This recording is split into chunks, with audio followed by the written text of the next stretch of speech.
잠언 28장 24절을 다시 보시겠습니다.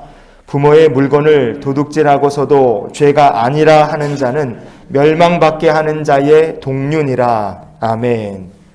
부모님의 물건을 슬쩍 도둑질을 한다. 그리고도 죄가 아니다.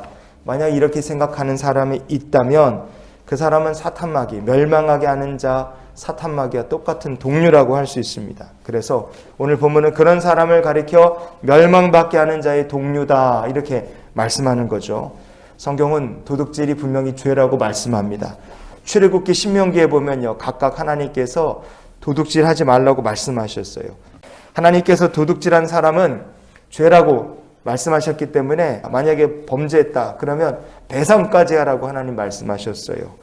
만약에 도둑질한 것을 갚지 못한다면 그 사람은 어떻게 해야 되느냐, 이렇게 하라고 말씀하십니다. 출애굽기 22장 3절 말씀을 우리가 같이 보시겠습니다.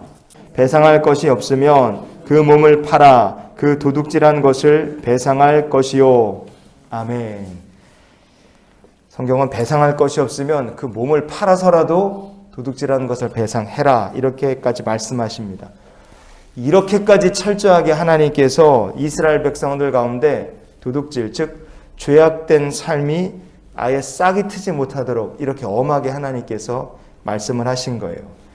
그런데 남의 것도 아니고 심지어 부모님의 것을 도둑질하는 사람이 있다면 그러면 그 사람은 영적으로 굉장히 심각한 문제를 가지고 있는 겁니다. 왜냐? 부모님의 것을 도둑질했다 하는 것은 그 사람의 속에 양심이 죽었고 패역한 영혼에서 나오는 행동이 바로 그런 일이기 때문에 그래요. 이런 사람은 부모님의 것을 도둑질을 하게 된 계기라든지 이유가 무엇이든지 간에 그 삶이 복될 수가 없다 하는 것을 우리가 잊지 않기 원합니다. 야곱이 외삼촌의 집 바단 아람에서 가나안으로 돌아갈 때 자기 가족을 다 데리고 이제 길을 떠나게 됩니다. 그때 야곱의 부인인 라헬이 무슨 일을 했느냐? 창세기 31장 19절 말씀을 우리가 같이 보시겠습니다.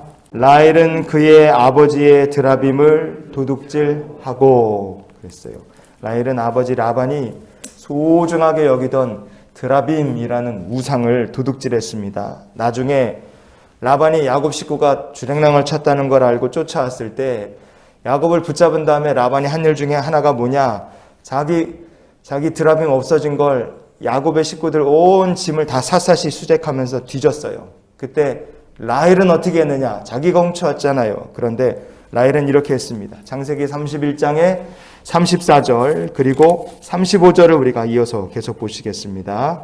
라헬이 그 드라빔을 가져 낙타 안장 아래에 넣고 그 위에 앉은지라 라반이 그 장막에서 찾다가 찾아내지 못하매 라헬이 그의 아버지에게 이르되 마침 생리가 있어 일어나서 영접할 수 없사오니 내 주는 노하지 마소서 하니라.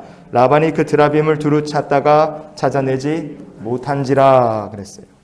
라헬은 끝까지 아버지를 속였습니다. 어찌됐든 간에 아버지를 끝까지 속이고 드라빔 우상을 숨겨놨어요. 아마도 그 의상을 가지고 남편을 따라 가나안으로 가면 그곳에서도 아버지처럼 부유해지고 힘 있는 자가 될 것이라 그런 희망을 가졌는지도 모릅니다. 하지만 라헬이 아버지로부터 드라빔 우상을 도둑질한 결과는 결국 어떻게 됐는가?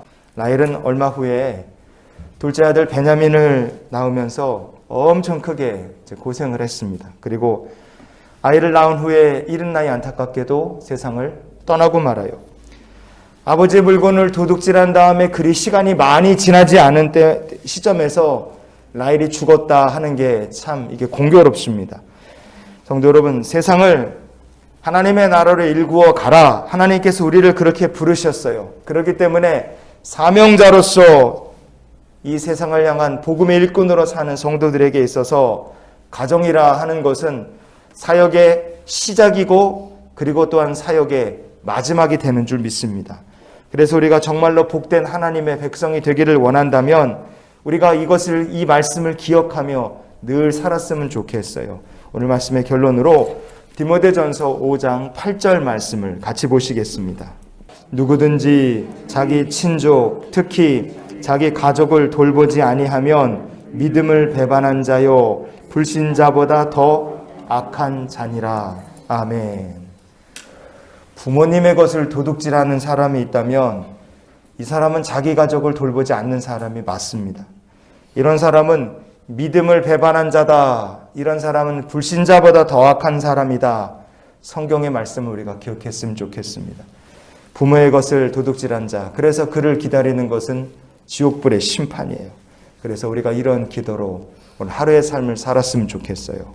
하나님, 오늘도 하나님의 말씀대로 주님을 섬기고 부모와 가족들을 잘 섬길 수 있게 하옵소서. 하나님께서 부모님을 공경하고 가족을 돌보면 땅에서 생명이 길고 복을 누리게 될 것이라 약속을 주시지 않았습니까? 그러니 오늘도 계명대로 섬기며 복을 받는 주의 백성들이 되시기를 주의 이름으로 축원을 드립니다.